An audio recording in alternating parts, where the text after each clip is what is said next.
We're at London's newest medical facility, where we've been given the responsibility to capture this project and bring this building to life. So come with us as we show you what it's like for us to capture on a project like this and the final results at the end.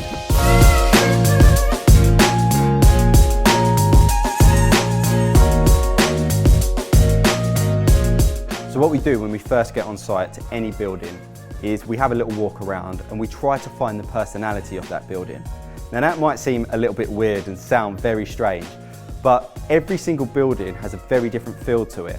As you can see, this property has definitely got some really nice vibrant colours, there's lots of light coming in, and there's really some cool features with sort of curved walls and things like that. So what we want to do, we want to lean into that, really emphasise it, so that our clients get the strongest imagery possible.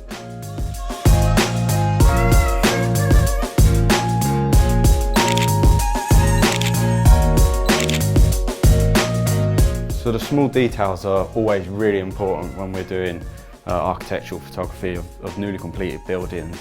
So it's the difference between, maybe a door looking like it's shut but slightly ajar and on the latch, compared to making sure that they're all flat, and also in this particular angle here, maybe looking to invite the shot into the next room.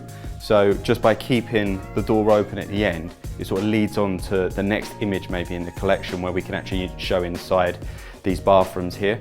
So it's the small details like that, and it's the user experience is what we're looking for. And that's sometimes the difference between a good set of imagery and a great set of imagery. I'm not the only mug around here. Really cool like atrium. That's cost an absolute fortune. What's your art piece called? Just Henry. I think Saatchi would have it. It's too contemporary. Too chatty, yeah. I think that's the issue. The issue with these really wide rooms is that to get the whole room in, you have to invite so much of the ceiling in. So what you end up with is just like this ceiling tiles in it. The thing is, you need a wide lens to go for the width of the room. So you could possibly either crop the image in post, go for a different aspect ratio. So you can go 16:9, which will chop it a little bit.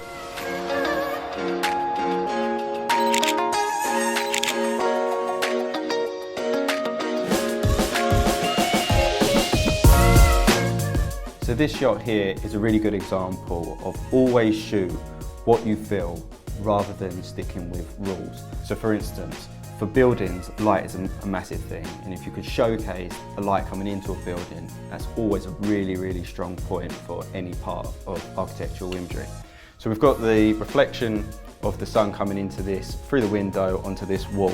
So they're opposite walls. So where most people would always stick to being almost like eye level height, here it's like get down, get into the diagonal of this particular feature that's happening here and recreate it. I'm getting basically across what I'm seeing, and because I feel that that's the right thing, I know that this image is going to be strong. So whenever it comes to photography, always go with your heart and your gut rather than trying to stick with rules and the way that you've been told to do something.